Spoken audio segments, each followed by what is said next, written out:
Hello, everyone. This is Cassandra Williamson with the day or the midday muster. How are you? Well, it's been an interesting kind of couple of days. I know you missed me yesterday. I do apologize for not being here for what's been going on. And so, if you would just bear with me, I'm going to tell you what happened. Yesterday, we actually had a tree fall across our road up this little holler here. It's a one-lane road, fell across the road from up on the mountain beside it in front of the house. And the obvious part of that was that, yeah, it took down power lines and internet stuff and TV stuff. We were out from noon Eastern time all the way to 4 for the power and after 6 for the internet and stuff. So I didn't have the midday muster yesterday or the path forward. But we're back today. And here we are. What do we want to talk about today? Well, I've got something I wanted to talk about today. And that's this darn plane. Let me see if I can pull up something here for you. I want to get an image. I want to pull up from my computer and kind of share it with you. So give me a second. I want to pull up an image. And it's been rushed all morning long. I just got back several minutes ago, 30 minutes ago maybe, from taking my mom to her appointment with the doctor, and everything's fine with all of that. So she's good. She's good, and I'm happy with that. So there's the image I wanted to show you. That's the orange president standing on the U.S. flag with a Qatari flag right behind him. And this big plane thing that's going on, this is absolutely unethical. It's wrong. That's one of the things with the emolument clause that we had that's been there from way back.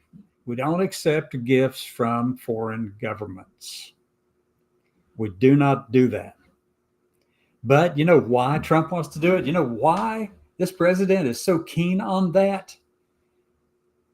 It's not so much that he figures it's going to save any money to do it. It's not going to at all. The costs are going to be astronomical to go in there and retrofit that thing for all the security stuff that has to be there, the air defense systems that have to be there, the communications and secure communications that have to be there, all the modifications that have to do to it. It will cost millions and millions and millions of dollars. Now, this is a 747-8. It's a big plane. It's a big plane, but it's also more than that. You know what Trump sees in it? It was built for the royal family of Qatar. It was built for that royal family. It's ostentatious on the inside. It was made for the Qatar royal family, folks. This thing, it hasn't been flying though since 2020. It's been parked basically. They may have taken it up a few times to keep it warmed up, but they've been trying to sell it since 2020 for $400 million. Nobody's taken them up on it because that's pretty high for a jet like that. But the thing is, you know, it's laid out well on the inside. It's got all these things that Trump happens to like, you know, the ostentatiousness of it all, the big whatever, you know, it makes him feel royal. And that's really what it's all about. He'll tell you that this was going to save some money if we do it this way, but no. By the time it gets retrofitted with all the costs associated with that and all the time involved in it, we'll be able to get the one from Boeing that we actually have ordered, that he ordered, and get those in, ready to roll. But the difference is it won't be gold plated. At least, maybe not. Who knows? So he really wants that plane, and that's the only there's only one reason for it, because, you know, he thinks it would make him feel special and royal, flying around in the former special plane of the Qatar royal family. So this is what I have to say about that. Right there. He's trampling on the U.S. Constitution, where it actually says and has said from the beginning, the U.S. will not accept gifts from foreign governments. Well, But he's trying to figure out a way around it. He's got some slick lawyers. He's got lawyers that could tell you that is doesn't mean is, you know. And those in the know what that means actually referring to. So anyway, that kind of just pisses me off, doesn't it? It should. I mean, this is crazy. They're wanting to give him this plane, or at least it's still being considered. That's the reporting that I have heard so far. It's still being considered. But it shouldn't be done. It's a Trojan horse. I did see an image not too long ago of the plane with a Trojan horse on the front of it. I mean, they had changed the whole front end of it to look like a big Trojan horse on wheels. That was pretty funny. But no. I mean, we can't do that. That violates everything. And that just kind of goes along with everything we know about what President Trump has been doing. Is he does not care about that piece of paper, that document that we call the Constitution. He tells you he does. He's persuaded a lot of people that he does, but he doesn't. He doesn't. This is the most amoral person that you will ever encounter, who has put it on steroids. The only qualification is, does it make him look good and feel good, and does it give him any kind of benefit? If it's a bad behavior that gets him a good benefit, makes him feel good, fine, he'll do it. If it's a good behavior that the rest of us can latch onto and say, oh, that's a good thing to be doing, he'll do that too if it makes him feel good, look good, and whatever. You got to shine up that orange suit and keep it warm and cozy, and all that. But the only reason he wants that darn plane from Qatar is because it was a royal family's plane. Really? Yeah. Really. He thinks he is deserving of that. Stories are going around after it's going to be given to the Department of Defense. That's how they're trying to get around it.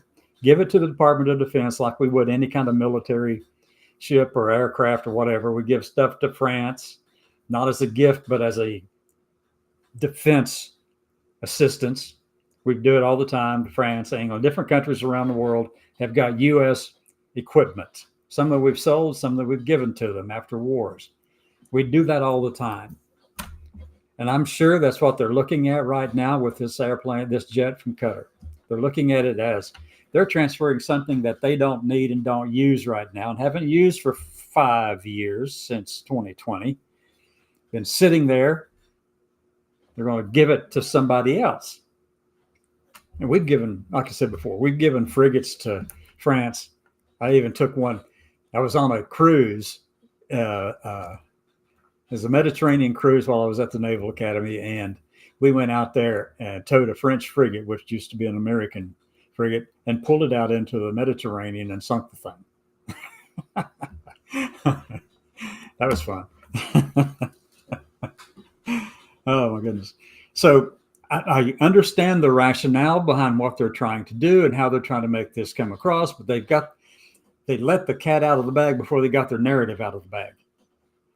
I know what they're going to use with this. They want Qatar to give this jet to the Defense Department. Defense Department gets it retrofitted for the president. The president uses it, but here's the catch after that. They want to be able to give that thing to the Trump Library and Museum after his term. That just puts boiling water on a bucket of ice. Jeez, come on. That makes it look like graft. That makes it look like, oh, I'm doing this, and he's got people in place who will help him do it. They're going to make sure that this happens. Well, I don't know if they will or not. Let me rephrase that. I don't know if they will or not, but this sure looks like bribery. Should I say that word? What do they get out of a bribe like that? I don't know, because, we've given them an awful lot of support and assistance and everything else for the past 2 decades, over 2 decades. Probably longer than that, actually. I think it went back 3 decades. So they're looking at ways to accept this thing, and they're going, in my opinion, what they're going to do is make it look like, oh, this is just one of those military aircraft, that we don't need, and we're going to bequeath this to you. Well, I can see how that would work. That's something we do all the time. But at the same time, getting the Department of Defense to take it and retrofit it the correct way, and then at the end of the president's term, give it over to the Trump Library and Museum. No, that's a bridge too far. That's the thing that tells you that this is an actual attempt to get around the emoluments clause in the Constitution. Yeah, that's what it's all about. And that should piss you off. That should really make you mad to see that. Okay? So with that, I do want to announce to everyone that this evening I'm doing a special program. This will be focusing on primarily I guess the biggest part of this will be, what does it take to be a leader, a strategic leader, someone who thinks broadly? And how does that apply to the military?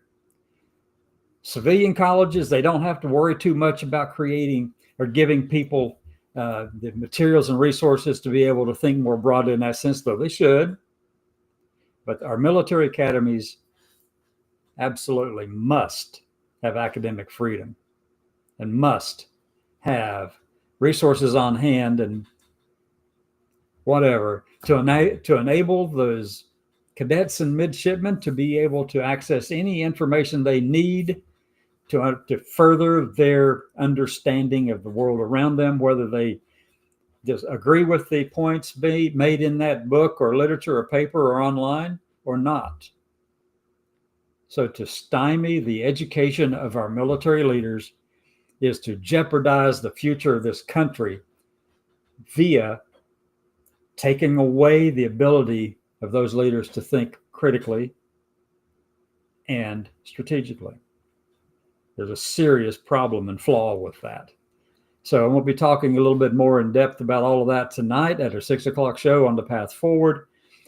Please spread the word. Tell people to come on out. Let's join and get in and do this thing. And I hope you have a great afternoon, everyone. Enjoy the day.